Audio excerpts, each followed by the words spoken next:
जय श्री राधे कृष्ण भक्तों। जेठ मास यानी जेठ का महीना जो अपनी भीषण गर्मी के साथ साथ अनंत पुण्य लेकर आता है। दोस्तों, पिछला अध्याय में हमने जाना ज्येष्ठ मास के महत्व को। आज हम सुनेंगे ज्येष्ठ मास महात्म्य का दूसरा अध्याय, जिसमें बताया गया है कि कैसे इस महीने में किया गया एक छोटा सा दान आपके जन्मों के पापों को धो सकता है। तो चलिए श्रद्धा भाव से शुरू करते हैं आज की कथा। लेकिन दोस्तों, आज है ज्येष्ठ मास का रविवार, और ज्येष्ठ मास का रविवार बहुत ही ज़्यादा महत्व रखता है, क्योंकि रविवार सूर्य देव का दिन होता है और जेठ मास में सूर्य देव का सबसे ज़्यादा अधिक महत्व है।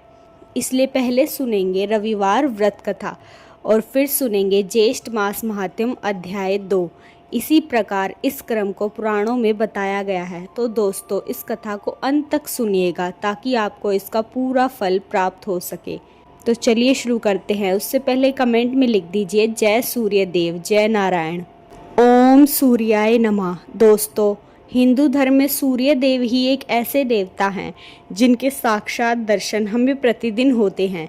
रविवार का दिन सूर्य देव को समर्पित है। यह कथा न केवल हमें सुख समृद्धि देती है, बल्कि यह भी सिखाती है कि सच्ची श्रद्धा और नियम का फल क्या होता है। बहुत समय पहले की बात है। एक नगर में एक वृद्ध महिला रहती थी। वह सूर्य देव की परम भक्त थी। उसका एक अटूट नियम था।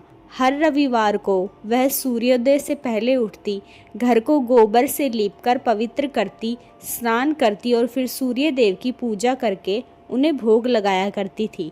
इसके बाद ही वह स्वयं भोजन ग्रहण करती थी। सूर्य देव की कृपा से उसका घर धन धान्य से भरा था और उसे कोई रोग नहीं था। लेकिन उस बुढ़िया की एक पड़ोसन थी जिसके पास बहुत सारी गायें थी। बुढ़िया उस पड़ोसन की गाय का गोबर लाती थी। बुढ़िया की खुशहाली देखकर पड़ोसन जलने लगी। उसने सोचा, यह मेरे गाय के गोबर से घर लीपती है, शायद इसीलिए यह इतनी सुखी है। अगले रविवार पड़ोसन ने अपनी गाय को घर के अंदर बांध दिया ताकि बुढ़िया को गोबर ना मिल सके। उस रविवार बुढ़िया को गोबर नहीं मिला। नियम के अनुसार बिना घर लीपे और बिना पूजा किए वह भोजन नहीं कर सकती थी। उसने पूरे दिन उपवास रखा और भूखी प्यासी ही सो गई। रात में सूर्य देव उसके सपने में आए और बोले, हे पुत्री, तुम आज भूखी क्यों रही? तुमने मुझे भोग क्यों नहीं लगाया? बुढ़िया ने रोते हुए गोबर न मिलने की बात कही।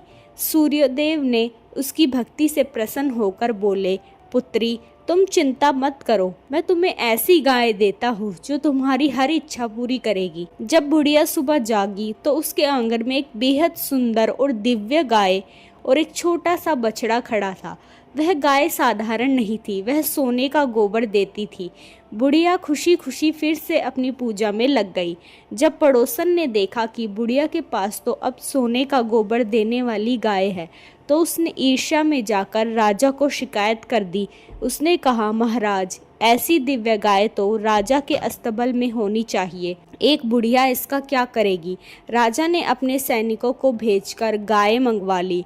बुढ़िया रोती रही, लेकिन राजा ने उसकी एक न सुनी। लेकिन सूर्यदेव को यह अन्याय पसंद नहीं आया।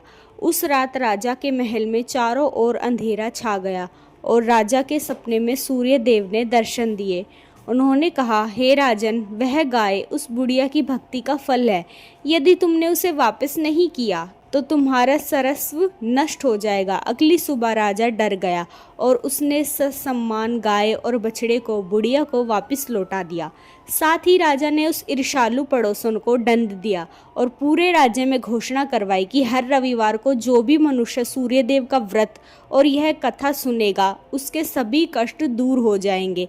तभी से रविवार के व्रत और इस कथा का प्रचलन शुरू हुआ। सूर्यदेव की कृपा से बुढ़िया का जीवन सुखमय रहा। जो भी इस कथा को सुनता या सुनाता है, उसे मान सम्मान, आरोग्य और सुख की प्राप्ति होती है। तो दोस्तों, यह थी रविवार व्रत कथा। अब सुनते हैं ज्येष्ठ मास महात्म्य अध्याय 2। सृष्टि के आरंभ से ही समय को ऋतुओं में बांटा गया है, लेकिन ज्येष्ठ का महीना अपनी एक अलग ही धमक रखता है। यह वह समय है जब सूर्य देव अपने प्रचंड स्वरूप में होते हैं। धरती तवे की तरह जलती है, नदियाँ सिमटने लगती हैं और हवाएं अग्नि के समान गर्म हो जाती है।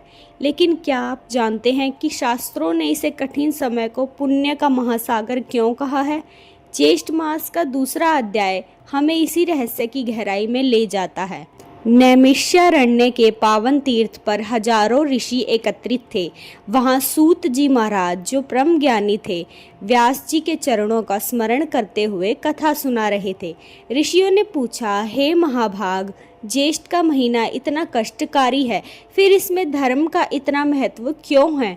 इस महीने के दूसरे अध्याय का क्या रहस्य है?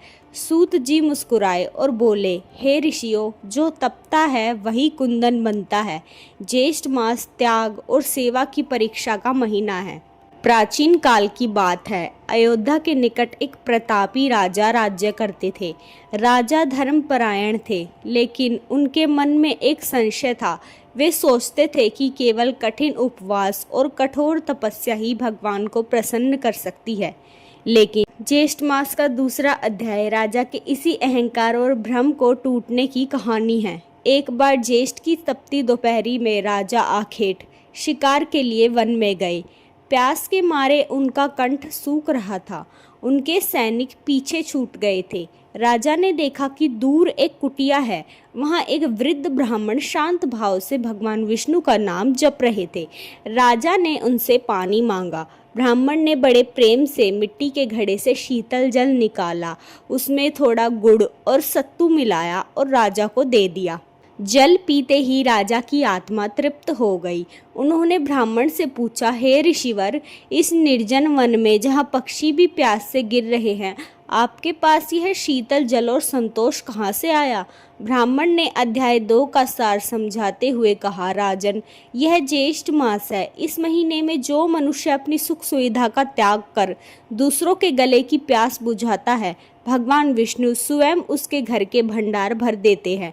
यह जल केवल पानी नहीं, मेरे पिछले वर्ष के ज्येष्ठ मास के नियमों का फल है। ब्राह्मण ने राजा को विस्तार से बताया कि इस अध्याय के अनुसार ज्येष्ठ मास में किन कार्यों का फल कभी समाप्त नहीं होता। तो दोस्तों, ज्येष्ठ मास में इन 3 कार्यों का फल कभी समाप्त नहीं होता। पहला, पादुका यानी जूते चप्पल का दान। जो व्यक्ति इस महीने में किसी नंगे पैर चलने वाले को जूते या चप्पल दान करता है, वह यमलोक के तपते रास्तों पर बड़े सुख से यात्रा कर पाता है। दूसरा, छत्र छाता दान। जैसे एक छाता हमें सूर्य की किरणों से बचाता है, वैसे ही ज्येष्ठ में किया गया छाता दान मनुष्य के पापों को ढक लेता है। तीसरा, अन्न और सत्तू। इस महीने में सत्तू और मौसमी फलों का दान शरीर और आत्मा दोनों को शुद्ध करता है। इसलिए दोस्तों, आप भी ज्येष्ठ माह इन तीनों में से कोई एक दान या तीनों दान करके अपनी भक्ति का फल प्राप्त कर सकते हैं।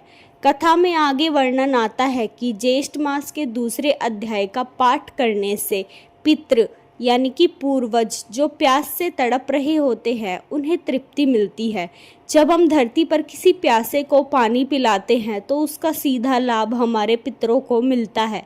राजा यह सुनकर स्तब्ध रह गए।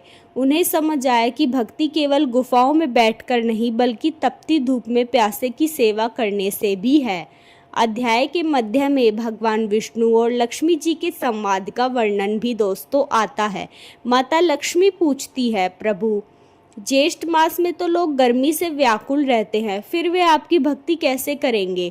जब भी भगवान नारायण कहते हैं, हे देवी, जो इस महीने के कष्ट को सहकर भी विचलित नहीं होता और संयम रखता है, वह मुझे सबसे प्रिय है। इस महीने का दूसरा अध्याय हमें धैर्य सिखाता है। तो दोस्तों, राजा ने ब्राह्मण के उपदेशों को जीवन में उतारा। उन्होंने पूरे राज्य में प्याऊ लगवाए, सड़कों के किनारे छायादार वृक्ष लगवाए और ज्येष्ठ मास के नियमों का पालन किया। अंत समय में उन्हें वैकुंठ धाम की प्राप्ति हुई। तो दोस्तों, यह थी रविवार व्रत कथा और ज्येष्ठ मास का दूसरा अध्याय। आप इसी तरह रोज़ हमारे चैनल पर सारे अध्याय सुन सकते हैं। इसके लिए हमारे चैनल को सब्सक्राइब कर लीजिए और कमेंट में ज़रूर बताइएगा कि आपको यह कथा कैसी लगी। कुछ कमी लगी हो तो वह भी कमेंट में बताइएगा। धन्यवाद।